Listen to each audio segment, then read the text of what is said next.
Hey guys, Joshua Peterson here, Peterson Electric. I'll try to talk loud. It is going to be May 14th, 2020. I told you I'd do a third video.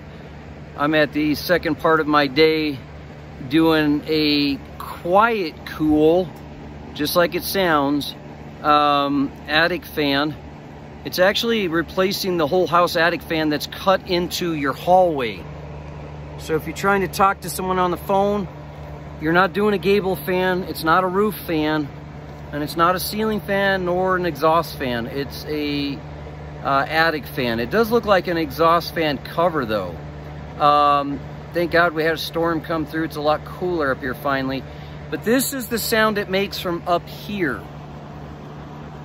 Sorry, that's my work light. I'm just trying to show you some light here. This is what it looks like.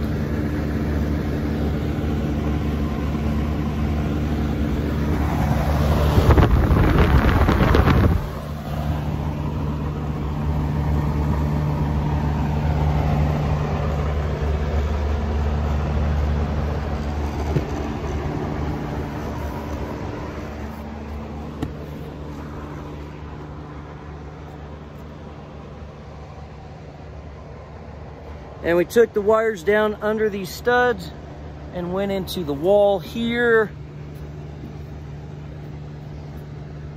and then down there.